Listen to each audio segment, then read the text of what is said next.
feet? Need assistance to walk? Do you use a wheelchair and want to stand more? What if you could stand stronger and feel steadier on your feet? What would this mean for your daily life and those closest to you? Join our dance-based walking program to improve balance, coordination, strength, and stamina.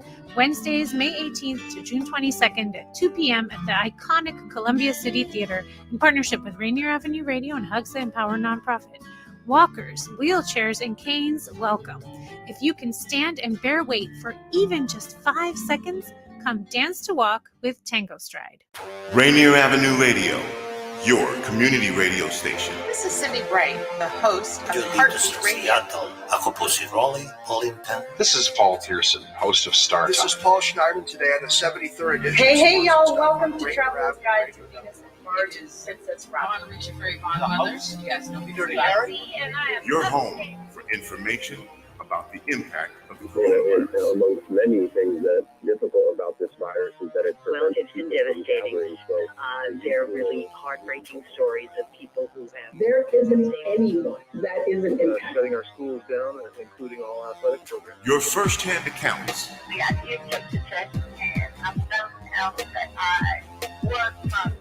A lot of people who know me, I'm still the first person they know. But it was almost like you were patient zero for South Seattle. Your stories of community coming together. Partner very heavily with Tacoma Urban League, who is doing some amazing work in response. We're doing grants for small businesses. We're giving out loans for small businesses. And so I think it's very important that we have leaders who feel. I cannot tell you, we're calling 20, 30, 40 members. This crisis in our community, we've been working to address it. Rainier Avenue Radio, broadcasting 24 hours a day, 7 days a week. DJ Dirty John. Karen Z with Rainier Avenue Radio. This is Sergio Cool. Rainier Avenue Radio.world. RainierAvenueRadio.world. We got you covered. Local impact, global presence. We broadcast. Welcome to Rainier Avenue Radio.world and our weekly coverage of the impact of the communities. Continuation of our series. I'd like to thank everyone for joining us again here. And then again, now we are aware of the fact that we are and more folks listening that You know you can't get enough of Rainier Avenue Radio.world.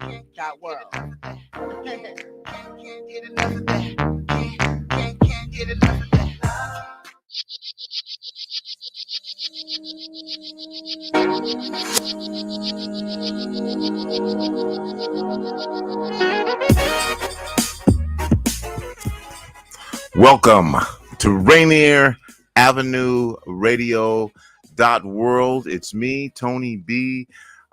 This is Friday. I don't know whether to call it infamous Friday 13th. You know, associated with some different stuff. But anyway, it's Friday the 13th. Now, what this has in common is it was a Friday the 13th, believe it or not, when we broadcast our first impacts of the coronavirus on South Seattle and surrounding communities show. At that time, little did we know, there was no thought that we'd be here 2+ years later, still discussing the impacts of the coronavirus on South Seattle and our surrounding communities. And it impacted everything and still does today. Joining us a little bit later in the show will be Patrick McLaughlin. He's from Lydig. Lydig is the construction company that was hired to build Rainier Beach High School. And so along with this important high school in our community, it's a big job, and the construction company that does this work in our community should be vested in our community. And so they're going to tell us about their outreach and engagement opportunities that they have during this rebuild. So, if you don't know, Rainier Beach is going to be torn down and rebuilt, all right, into a multi-story building. During this process, there are supposed to be opportunities to engage the community. And, in what this could be, and then certainly engage our community in the opportunities, the bottom line, to make money and utilize our skill sets, our valuable skill sets, during this time. But joining me right now, I'm going to bring on the Washington State Association Head Start and ECAP, and I don't have all this information right in front of me, but that's where he's from. There's some parents that are traveling down to DC to demand that senators support affordable child care, and I can't wait to have this discussion. I'm going to be Mr. Joel Ryan on. Joel! How are you? Good, Tony. Thanks for having me on the show. Yes. Really excited to be here. And as we speak, a group of parents are headed to Washington, D.C. Is that correct? That's right. I think they're just about to land soon. We had 8 Head Start parents with kids in the program got on a plane this morning. I know it was an 8 o'clock flight, and they are on their way to D.C. to try to talk some sense into the United States Senate. And we're excited that they're doing this. They're anyway, it's a long trip, but it'll be worth it. And I know they're very excited to be there. All right, we're going to unravel this for folks who may not be familiar with what's going on. But first, Joel, I want to get some background information on you. I did get some bio stuff, but I find that it's always more entertaining and more interesting to let the guests talk about themselves. So why don't you tell us a little bit about your background? Where you're from. You can give us the professional resume as well, but then tell us why you've decided to do this particular type of work. Yeah, well, I think, Tony, a lot of people that get into this work have had some experience with poverty or racism or those kinds of things. When I was in high school, I lost my dad, and I was homeless for a few years in high school and in college. So I really struggled. And thankfully, with the help of friends and Pell Grants and everything else, I was able to make it through college and ultimately law school. And so since then, it's been my mission to really give back and try to support people and lift people's voices up. And I've been leading the Head Start ECAP Association for the past 15 years. Prior to that, I was in DC lobbying on behalf of early childhood education and human service issues and a host of those things. So it's been my life's work so far, and I love it. And I even served in a Head Start program I was a City Year Corps member. I know City Year is in the Seattle area too. You might have seen their red coats walking around or doing calisthenics or something. I did that in Boston, so I'm originally from Boston, and I just, I love the work, and I love the work of Head Start because it's a multi-generational program. It not only focuses on getting a kid ready for school, but it really works with parents and grandparents and guardians and trying to really support the entire family. So I love the work. I love the work that I do, and I'm honored to be able to support parents and going out and making sure their voices are heard. And in this case, going to DC. And speaking face-to-face with their members of Congress. Washington's pre-K program, the Early Childhood Education and Assistance Program, ECAP, is one of the top-rated programs in the country. Only 5 states exceeded Washington. ECAP's comprehensive pre-K program is for 3 and 4-year-olds that provides family support, health connection services, in addition to high-quality, individualized classroom services for children farthest from opportunity.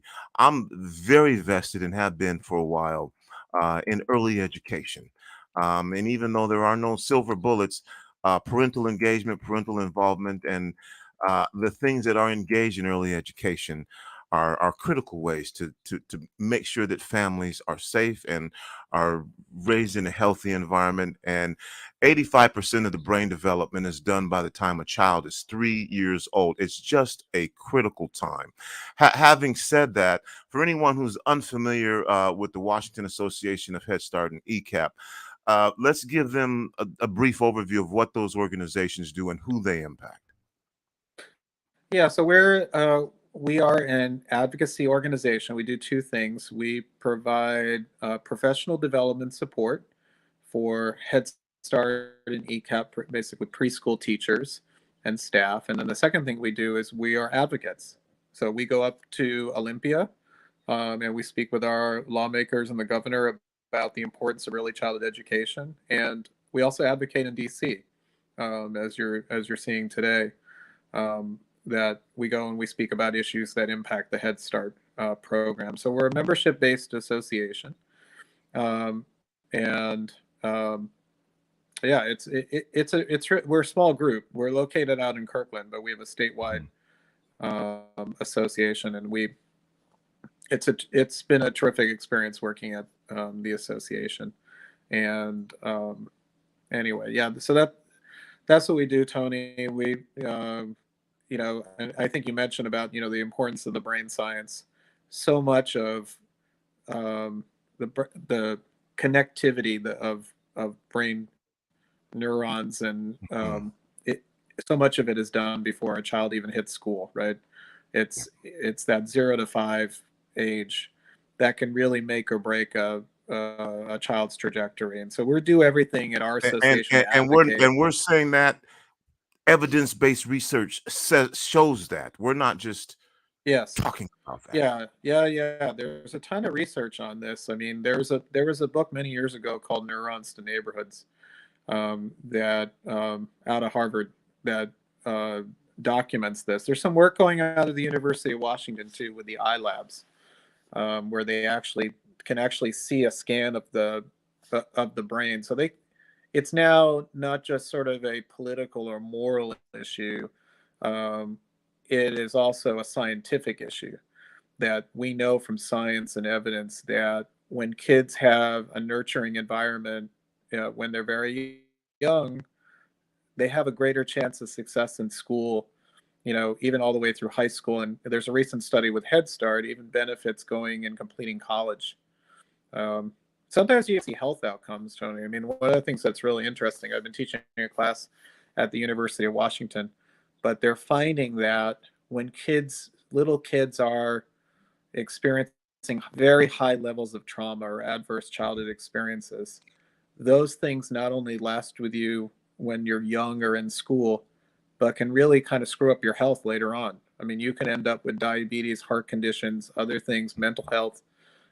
So even having some really stressful experiences as a child that go without intervention, that can lead to heart conditions, that can lead to somebody, dying prematurely, physically. So it's the benefits of early childhood are so multifaceted, and the interventions are so critical. And that's why, programs like the Head Start program, like the state-funded ECEAP preschool program, childcare, home visiting programs, those programs are really critical for a child's development, and especially during the COVID pandemic, where there was a lot of disrupted learning, a lot of challenges at home, a lot of poverty. These programs become even more critical during this time that we're facing right now. Again, my guest is Joel Ryan, Executive Director of the Washington State Association of Head Start and ECEAP. Like Captain America said, I can do this all day, talk about earlyhood child education. Now, we've got a group of parents who are going down to Washington, D.C. to talk to the senators to make sure that affordable childcare is on the menu, for this discussion. And I want to kind of set the stage about that. For again, this is the impact of the coronavirus on South Seattle and surrounding communities. And one of the first frontline groups of folks that were impacted with this were childcare workers, parents having to make the decision about what to do. I gotta, do I go to work? Do I stay home if I have to go to work? And for those who were on the front lines who had to go to work, they needed childcare. And I just want you, from your perspective, Joel, to talk about the impact that the pandemic had on this whole cycle of affordable childcare, of childcare, from where you sit, what was the impact that happened on March 13th Yeah. of 2020 and followed? Well, I mean, this has been a really difficult time, Tony, around childcare, right? I mean, there certainly were people who absolutely had to go to work, and that meant as childcare workers as well, right? I mean, Yeah. so if somebody works at a grocery Well, store, they had to they be. gotta If be able people to were put, going to go to work, right, and I think that where are some they gonna people put their took that for kids? granted, that it was childcare workers who were really on those front lines at the time and did not have the Absolutely. PPP that they needed. And anyway, go ahead. Yes. Yeah, you're absolutely right. The supplies are very limited. And we learned a lot about the virus as things went along, but the resources weren't always there to make sure that things were safe, the ratios, teacher-child ratios. Now, our state did quite a bit to make sure things were flexible, to make sure that there were more resources. There were some investments in the federal government that came to our state to help us out. But, at the end of the day, what I equate this to is a little bit like Katrina, right? Where Katrina didn't necessarily, it didn't just agitate or increase poverty and challenges in the New Orleans area, it also highlighted them. I think the pandemic in the state of Washington, I think in South Seattle, where you guys are focused, I think that it made it clear that a lot of childcare is on the backs of Black and brown workers. And it's incredibly challenging because these are people who are not paid very well. They don't have great benefits, and resources are incredibly limited. And so it highlighted that. And just like as the hurricane descended off, it came in and then it washed away. What we're left with is a childcare workforce in disarray, unable. There's so many people for childcare and for Head Start that qualify for benefits for the program. They can often get better jobs at Target or Burger King or other places, fast food and service jobs. And as you mentioned earlier, Tony, the importance of brain science, how important this job is. It's not just about making sure your kid's safe while you're at work, but there's true learning going. This is about providing an opportunity, an educational opportunity, social, emotional opportunity for kids. But we're not treating the workers like that. We're not treating the people who are on the front lines doing the work the way that they should be treated. And we need to do something about it. And that's what this trip to DC is about. It's about saying, I have full childcare, but we need to make sure we pay people a decent and fair wage who are doing that job. This is an important, critical job that we're asking people to do. And like you pointed out, Tony, we're doing it. We're asking people to do that during a very dangerous time, especially in the beginning of the pandemic, when vaccines were not available. You mentioned the PPE safety things were not as widely distributed. So it's a very, very difficult job, and it continues to be. But the pay and the support from both the state and federal government, while better, isn't there. We need to do it.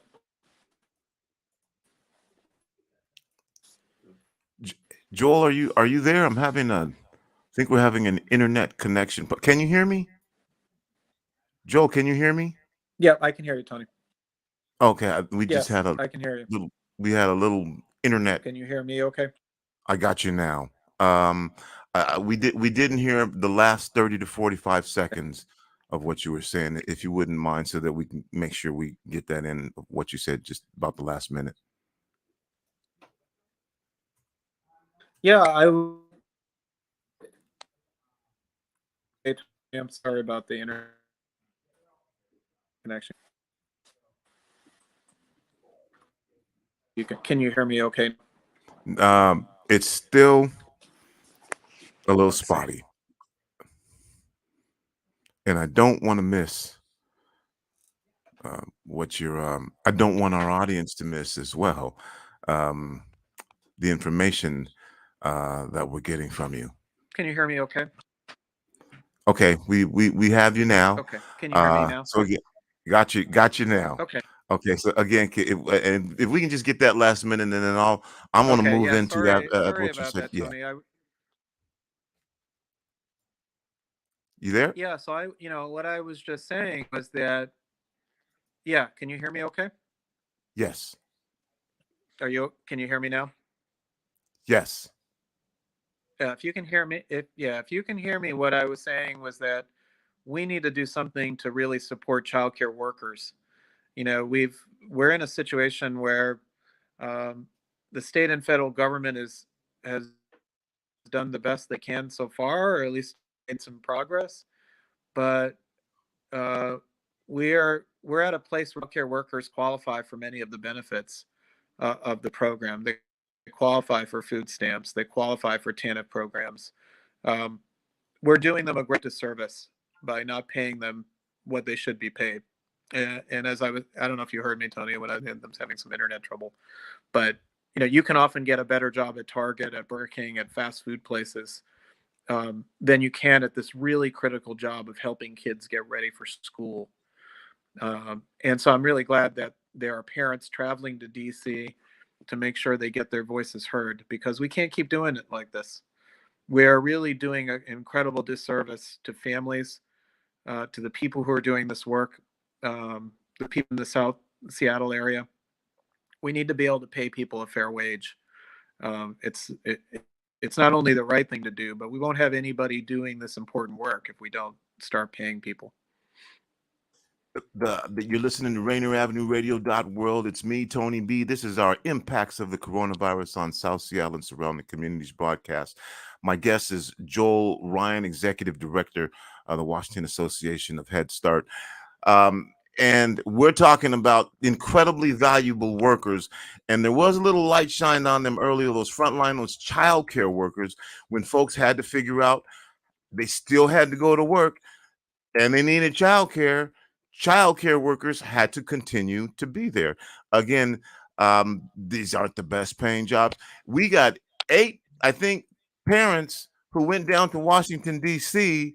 To talk to senators about affordable childcare. And that's what I want to get on right now, Joel. How did this come about? And the great thing about it is the taking action part of this. Let's talk about that. We know what the problem is. We've heard about it, but we've got 8 parents who got on planes and went to Washington, D.C. To talk to senators. What's going to happen? First of all, how did this get organized, and what are the goals? And do they are there meetings scheduled, or are they just, hey, we're going to figure this out from D.C. instead of Seattle? Yeah, so there's a national convening of parents who are focused on childcare and early learning issues that are traveling out to DC. And what's really cool about it is that our team from Washington, we're going to be meeting with several White House officials. They're going to meet with Senator Murray and their congressional delegation. So they have meetings scheduled. They got some training that they're going to be participating in. And, the hope is, Tony, that lawmakers will be so moved by hearing the stories of parents who, quite honestly are struggling. They're struggling, working, finding good quality childcare, and, in some cases going to school. So they need help. And so they're making that clear, and they're frustrated. I'd say the other thing is the Senate is supposed to be taking up a new budget package. And you've probably been following the news on this, and I'm sure a lot of your listeners as well know that Senator Murray and many of our congressional delegation, they are very supportive of boosting money for childcare and Head Start. But that goal is not shared by all the U.S. senators. And I think the hope is that if enough people speak up, if enough people lift their voice, and if they hear from people with real lived experience, action can happen. and that's the history of social justice movements. It's the history of civil rights, women's rights issues. So I think, you and I'm glad we're on the radio today talking about this issue. At the end of the day, it's the people directly impacted by this stuff that need to make sure their voices are heard. That's what members of Congress respond to. And so that's why they're making the trip. I'm excited for them to be there. They are some wonderful people. They are people who are loud, proud, and they're frustrated, Tony. They're frustrated that we're not investing enough in childcare. We're not investing enough in Head Start, and quite frankly, they're sick of it. And they're so sick. They're so frustrated that they're going to go to DC and make sure that they meet directly with their senators, with their lawmakers, and really press the case. Now, this impacts and affects so many families. So once again, as we speak, they are probably landing in DC right now to take up this fight for affordable childcare. Are there a list of demands that we can share with our listeners right now, or things that they're looking to accomplish with this? Yeah. Go ahead. Tell me what are the wins? What do they want to have happen? Well, there's three things. One of those is more money for childcare. It's right out of the gate. That would fund our program in our state called Working Connection Healthcare. The second thing is money for universal preschool. That would be money that would go to our state-funded preschool program, ECEAP. And then three, specific money for the Head Start workforce. And again, this is a reconciliation bill. It's a very complicated way to say that this is a budget bill that would require all the Democrats in the Senate to support.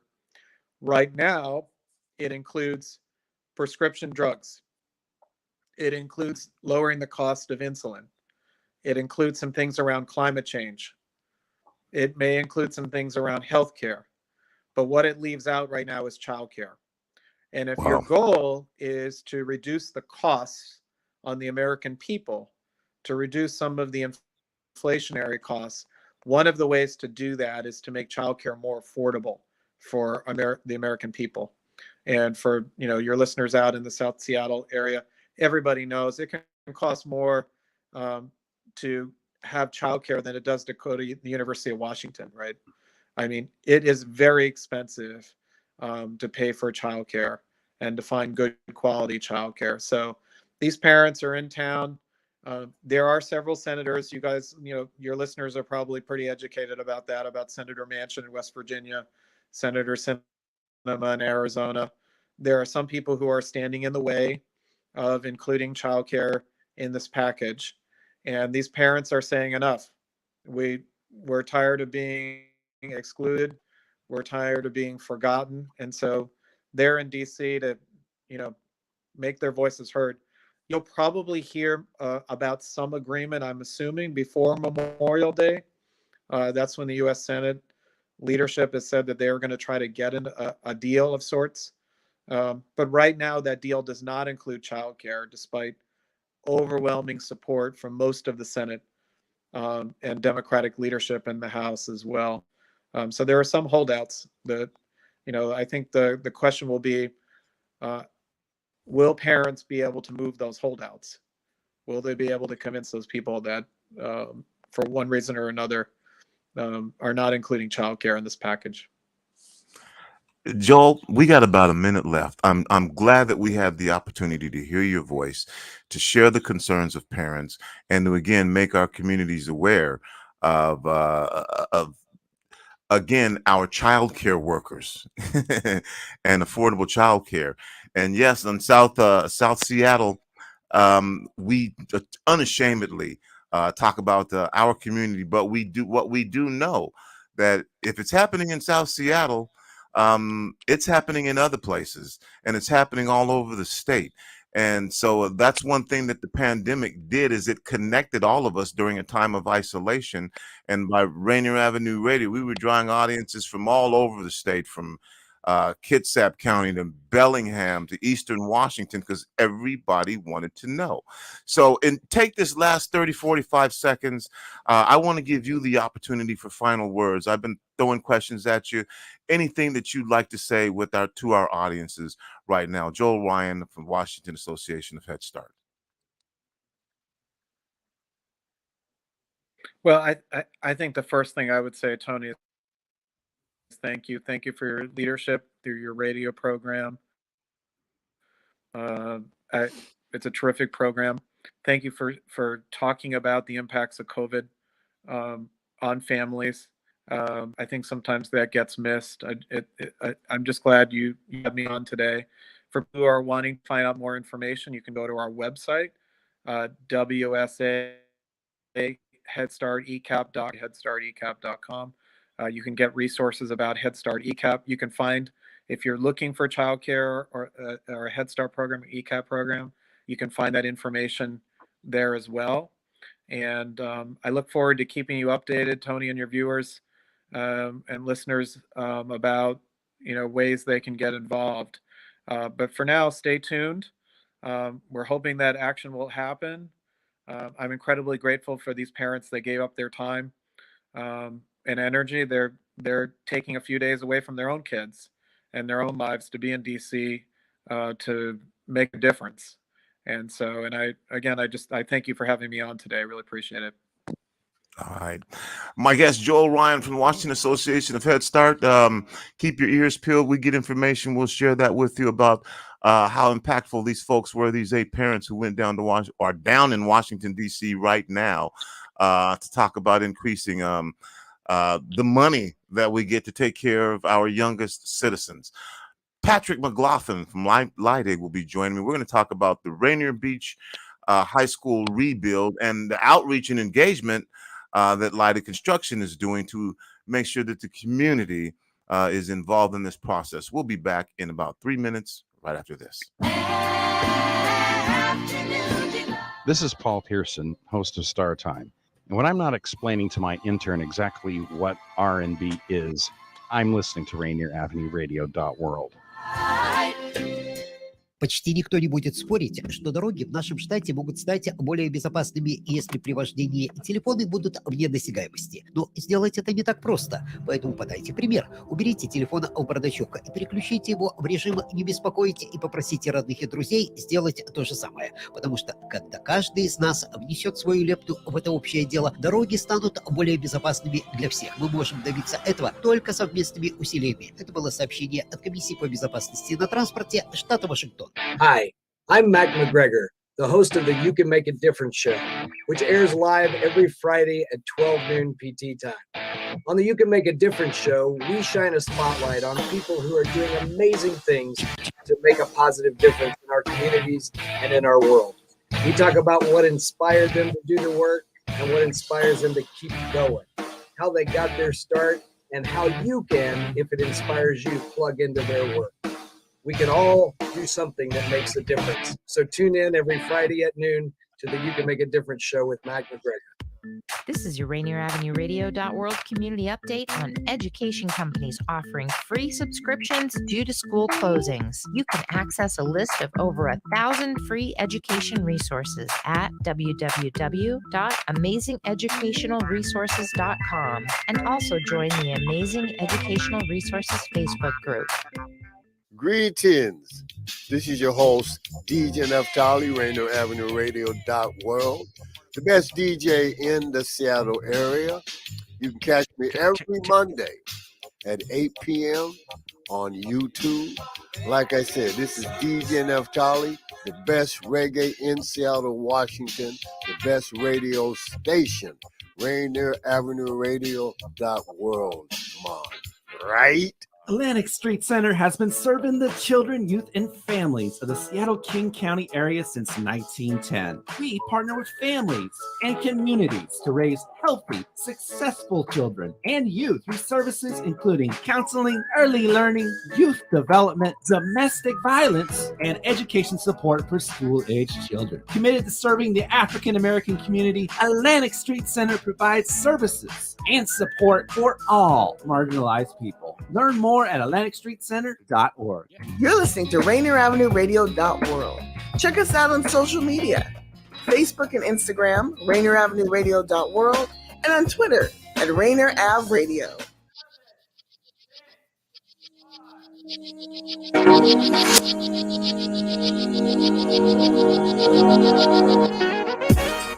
Welcome back to Rainier Avenue Radio in our special broadcast of the impacts of the coronavirus on South Seattle and surrounding communities. It's me, Tony B. If you're just joining us, you missed a wonderful conversation with Joel Ryan.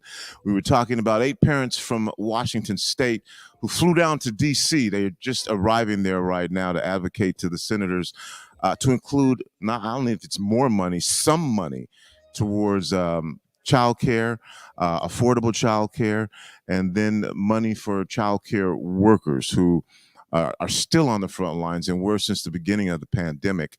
When those frontline workers had to go to work, somebody had to take care of their children, and childcare workers are incredibly underpaid for the value that they provide to our community. I told you that Patrick McLaughlin was going to be joining me here, and Rainier Beach High School is being demolished, right? That's rebuild, you call it rebuild, and the building is going to be demolished. You can call it whatever you want to call it. It's not going to be there anymore. I know, but then on the other hand, there's going to be a new Rainier Beach in its place, right? Yep. Okay. My guest is Pat McLaughlin. Pat, how you doing, man? I'm doing great. Thanks for having us. Cool. And in addition to being the construction company that is going to do this work, you're looking to make sure, and we're going to talk about this further, that the community is aware and then also engaged in this process, right? Yep. Okay. Let's first of all start on a little bit about your background. I'm going to get in your cooler. Where are you from?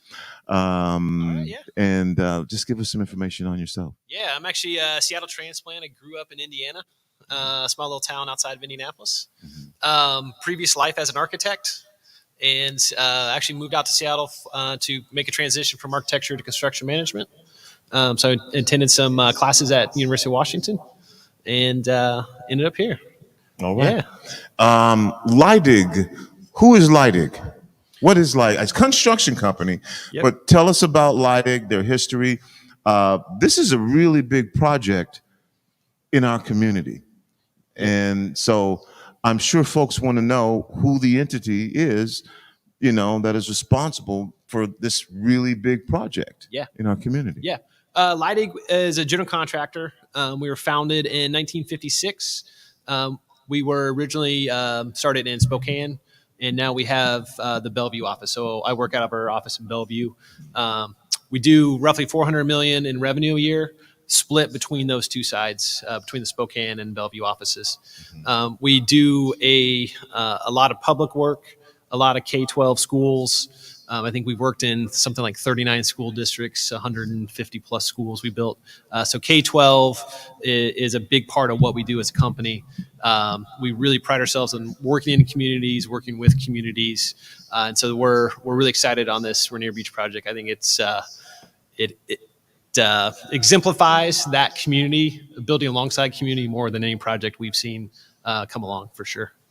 Okay, now let's talk about the effort that you have going on right now. What is it? Build the beach for us by us.com. Okay. Yep, that's the website. What is that? What is that about? Build the beach for us by us. I think we're really trying to kind of have a brand for the project and create a resource for community members, potential business partners, anybody interested in the project to figure out where to connect with us with, and kind of build a brand and some energy around the project as a whole.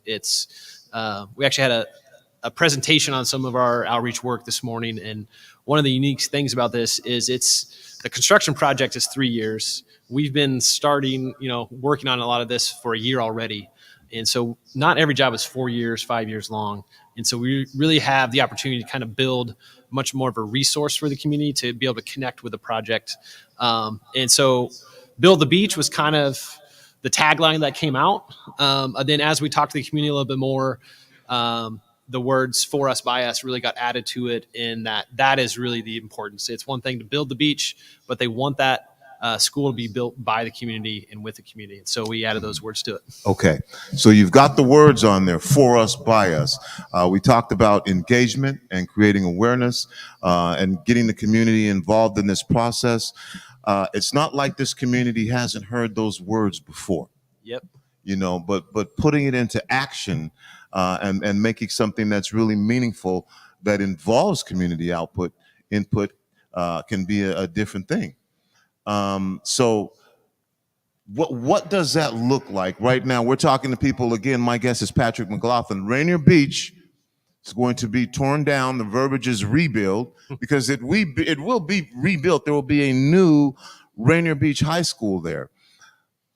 What does it mean, if you were going to explain to folks right now, when you say we want the community to not only know about this, but we are looking to engage you in this process? And I'm going to give you a hint here about one of the things you should probably address. Yep.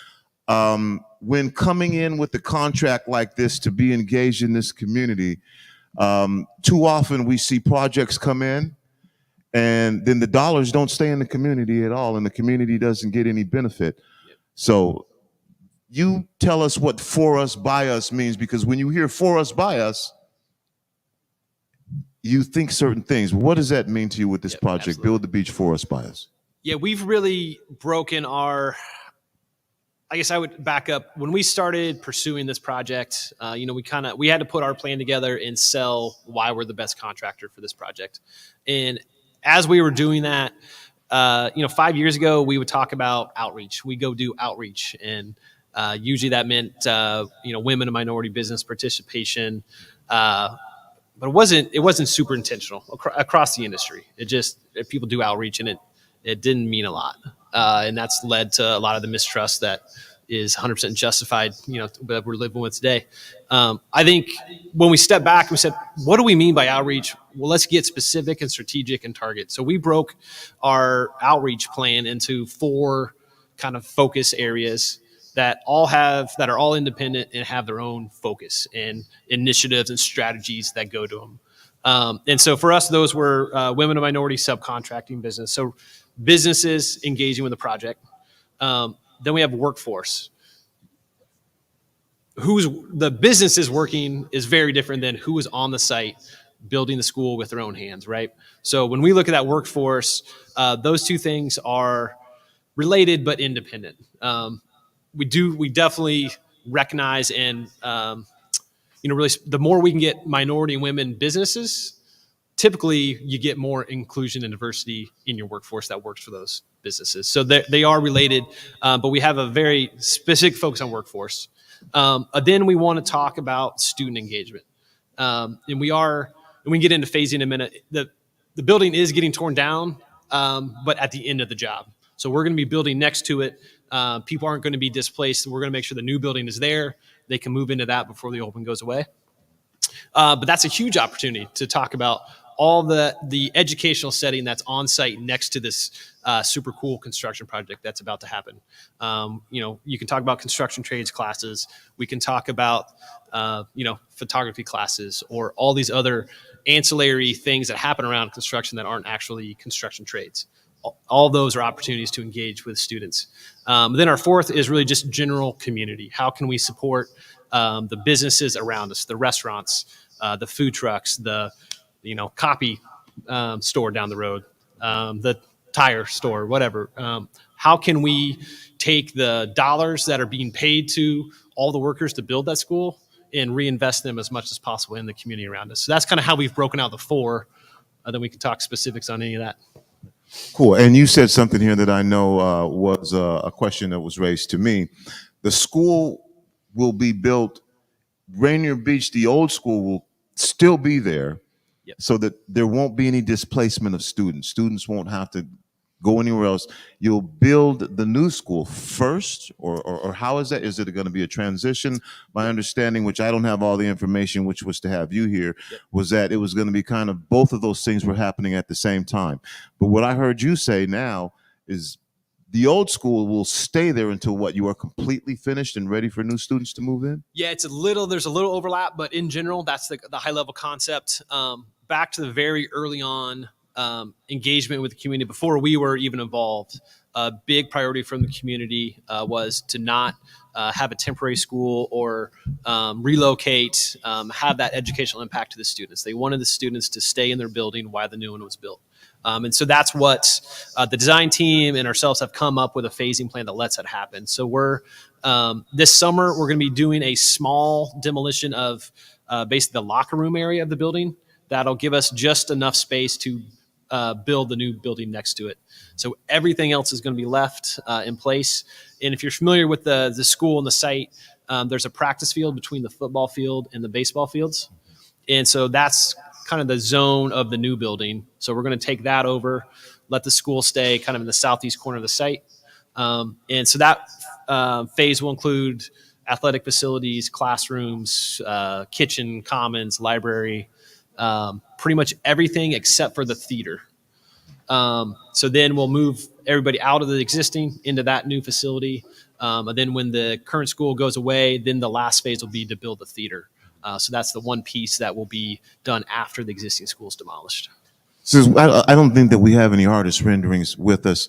So, but with radio, they wouldn't be able to see them anyway. Yep. And we do have some audience members who are watching as well, but our predominant audience is on the radio. So what I want you to do right now, Patrick, is what I call theater of the mind. All right. All right. Describe the finished project, if you can, for both our viewing audience and mainly for our radio listening audience right now. Just to create some theater of the mind for us. All right. Yeah, I'll channel my inner architect, and I'll see if my architecture friends think I got this right. But the kind of the high level concept is that they've really identified two key programs, one being athletics and one being the theater and the arts. And those two kind of spaces are really kind of the anchor, the bookends, the anchors of the project. So on the west end, you'll have the athletics, and on the east end, you'll have the theater and the auditorium when everything is complete. And then those are kind of centered around the commons, the kitchen, the cafeteria space.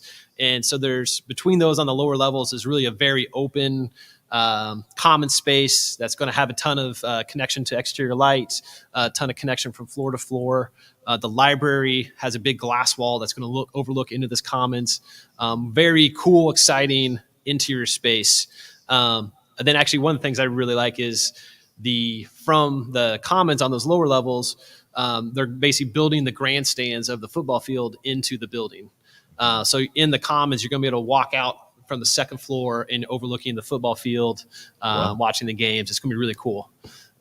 Then on top of that is really the classroom. So there's floors 3 and 4 are all the classroom spaces that are kind of the quote unquote crown of the building. And then there's a big kind of sunshade structure and solar panels and those types of things that help mitigate the southern sun exposure and make the building efficient. You're listening to Rainier Avenue Radio .world. It's me, Tony B. I am your host of the impacts of the coronavirus on South Seattle and surrounding communities. My guest is Patrick McLaughlin from Lydig, the construction company that is going to be doing the rebuild. I'll call it that now. For Rainier Beach High School. And again, the big part about this is your engagement and getting you involved and aware of this project. So we do a number of different things here at Rainier Avenue Radio. And I remember, and you may not remember, but we actually were connected about a year ago. I do. Phone call. Yeah. And it was about something that we consider very important. And we teach everything here from communications, app design, web design, journalism. In the summer, we teach math and coding classes, all things 21st century job skills that are very, very important. I think then we were talking because we realized that we needed to add a trades class so that everything from the carpentry, drywall, maybe making cement, making doorways and windows. These are incredibly valuable skills that you take with you anywhere. And in addition to that, you can start your own business, with these skills. Construction obviously is a big part of what you're doing. And you mentioned hiring from the community. Tell us about that process, and are you finding that members of this community have those skill set, and are you doing anything like we do? We decided that if we're going to be a 21st century media organization, we had to teach 21st century job skills. Yep.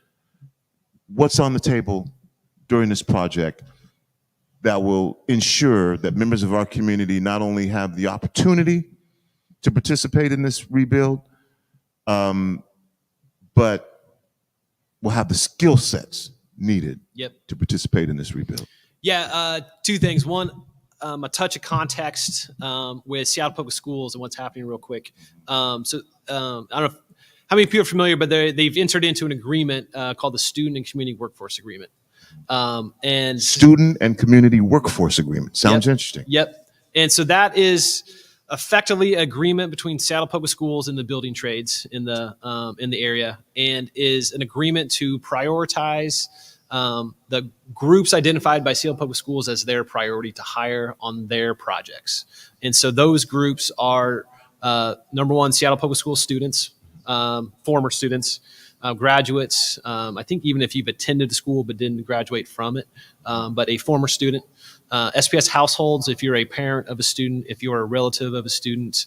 I think it's even if you are the caretaker, whether you're related or not, you are the caretaker of an SPS student.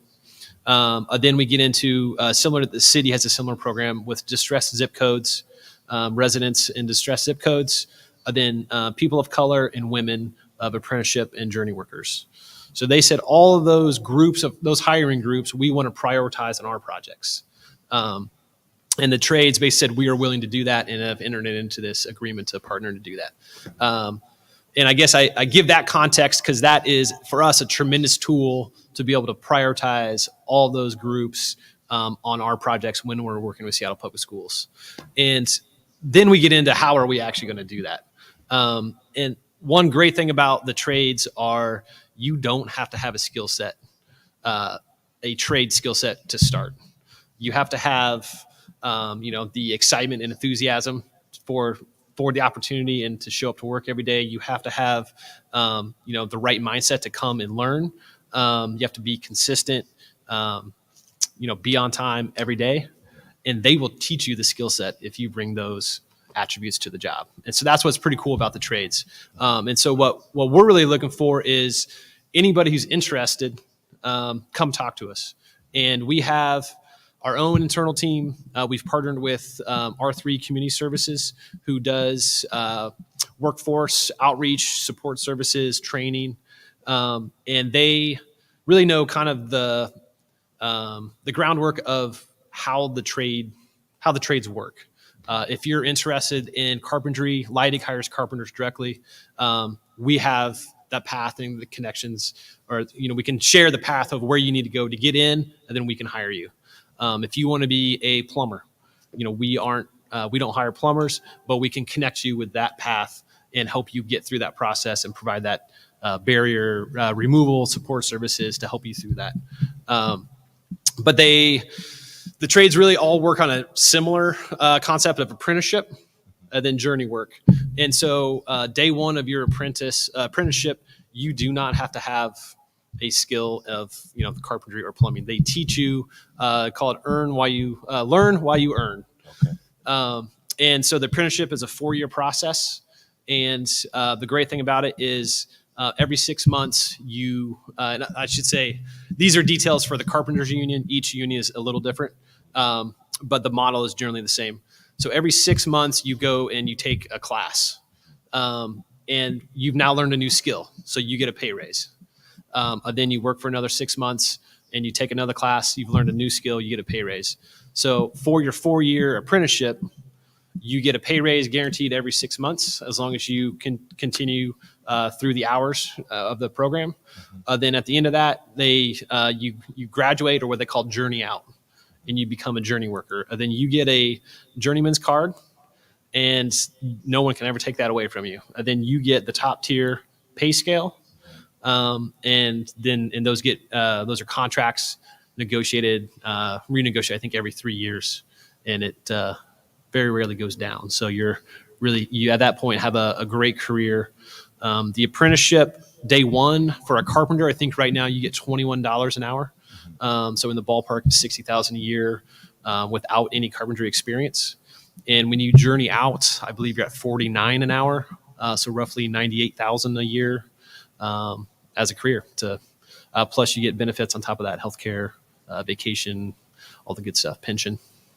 Well, the good thing is if you're getting all this information right now and you say, whoa, this is a lot, you can go back on demand probably about 10 minutes after this show and watch on one of our visual channels. And then by next week, you can listen to it again on all of our audio channels. Is there a where this information that you just gave me is centralized? I was going to say, better yet, you can go to our project website is buildthebeachforusbyus.com. And that'll have my contact information on there. That'll have R3. Rick Dimmer is the lead with them. Has his contact information. You can contact either of us, and we can get to know more about where you're at. Some people just want to learn a little bit, understand what the possibilities are. Some have experience in carpentry, know exactly what they want to do, or any other trade. So we'll kind of Rick will really do an assessment, figure out if you need any support services or help, then get you on to the next step and yeah, it's a lot to understand and a lot to know if you're not familiar with it. So definitely have the resources available through the website, or our office phone number is just 425-885-3314. And you can just ask for Patrick and connect that way. And you don't have to have the skill set. You'll do training, you'll provide training, and that access and opportunity, which is really cool because we do the same thing in Rainier Avenue Radio. Folks don't have to have any experience being on the air. You don't have to have any experience producing. You don't have to have any experience doing engineering. But if you come in here, we'll teach you how to do it.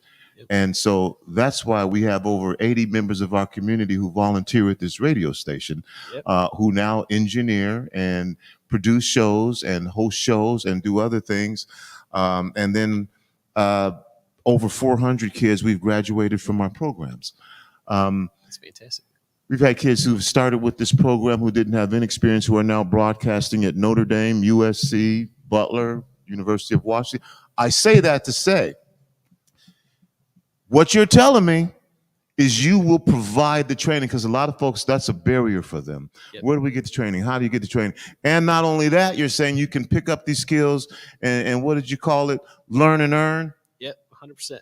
At the same time. And maybe let me clarify, Lydig doesn't provide the training. Mm-hmm. Each individual union or craft provides it in their apprenticeship. Okay. So we can help basically kind of what we call feed the pipeline, but we can make that connection. If whatever trade you're interested in, we can get you in the right spot to start that apprenticeship. Okay. Then each trade will train you on the job. Okay. And you may not be able to handle this question directly. How does this pipeline ensure that members of our community get to work on this project? Is there anything in place that ensures that we'll have members of our community working on building the project in their own neighborhood? Yep. Depending on what you mean, we can't necessarily guarantee that every person we hire can work on the project. We are committed to, our goal is, and we talk about this a lot, but our goal on the project is really to get as many community members into the trades and have a career as we can, not necessarily onto this one project. And we'd say that because limiting it to the project is limiting the opportunity available. Mm-hmm. We will only be doing carpentry for a period of the project. And we will only be doing electrical for a period and steel erection. Whereas if we can take a broader view of start a career in the construction trades, it may not be on our project, but it'll be our project's effort that build that workforce that goes back to Seattle Public Schools goals and the trades agreement to help support those, that we can help to that bigger picture. And it may not be Rainier Beach, but you'll be in the workforce and maybe you're on the next school. But we've really tried to prioritize the workforce over the project, if that makes sense. I think that's a great plan and a good answer. But for people to be satisfied, they're going to want to see faces that look like them on this project. And I should say, building this project. That doesn't mean no community members are working on the job. We actually have, through our early work, we actually have 2 graduates from 2019 that were connected with us. So they were interested in carpentry. We were able to work with them, and they got through. We haven't talked about this yet. Before the apprenticeship, some training is offered called a pre-apprenticeship. It's not required or mandatory, but it's a way you can get a little skills built up before day one on the job. And so they went through that program with the carpenters. Then now they're on Lydig's crews on a couple other projects. And then once we start work at site, they'll be coming over because, they are really excited to be able to help build their school. So we want more of that, and we will have more of that. I wouldn't want to guarantee anybody we hire would be on the school for sure. That's okay. You know, if you don't know, we just have open, honest, frank conversation. Yep. Because that's what it is. How much time do we have left, Daniel? Okay. I knew we were getting close. First of all, I appreciate you coming on, having this conversation, sharing what's going on with our community. It's Build the Beach. forusbyus.com is the website. Okay. Yep. And folks who want to find out more information about this, potentially take advantage of some of the opportunities, how can they get down? The website is a great resource. They will have my connection. It'll have Rick Dimmer on the workforce side. I would also say on the website, we have done several Converge Media segments with other guests. Rick was a guest there, other trade partners. We also have done 10 outreach events with information about the job that are all recorded and on the website. So there's a good resource there to go back to if you want to learn some more of what we've been out there telling the community. Then if you have immediate questions, I'm the number one point of contact. So I'm always available. And again, the office phone number is 425-885-3314. Ask for Patrick and you'll get connected with me. Cool. I'm gonna give you the opportunity for final words here. Anything you want to say, you can look right into that camera and anything you'd like to share with our viewing audience. Of course, this microphone connects you to our listening audience as well. But since we also have a viewing audience, here we go. Final words. Yeah, I would say the number one thing I would say is if you are interested in getting into a career in construction or knowing more about a career in construction, we would love to hear from you. We are really trying to get more and more and more engagement from community members with that interest. There are real opportunities available. I'm just asking the community to trust us enough to come and reach out, and we can help you through the process, give you the information and access to the right opportunities. Same thing if you are a business that the job can help support, whether it's a construction subcontractor or a local business. We want as much engagement as we can get. So I just ask and encourage anybody interested to reach out and connect with us. Now, what we'll do if that trust is being asked of us is the second component of it, which is verify. And so if you want folks to trust you, then you agree to come back and verify with us the work that's going on and what's being done. Absolutely. And if things are happening the way that you would like to happen. All right? Yeah, sounds great. My guest again is Patrick McLaughlin from Lydig. You've been listening to the impacts of the coronavirus on South Seattle and surrounding communities. So, I got to get that question in there because it is something. How did the coronavirus impact the project timeline, or did it at all because of the phase you were in? It hasn't really on this project because of the phase. Had tremendous impacts on other projects that were under construction, but luckily this one was really in the design phase. It definitely had impacts on the design team because they all of a sudden are not together and they're doing this virtually.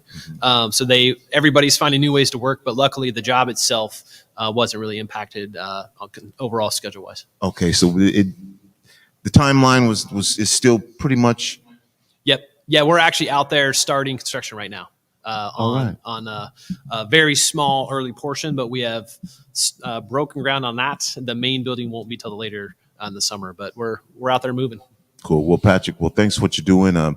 Thanks for taking the initiative to say we want to engage and we want to involve and aware the community and provide opportunities. And then again, this pathway to being a journeyman. What is the first step before you're a journeyman? You're apprentice. Apprentice. Yep.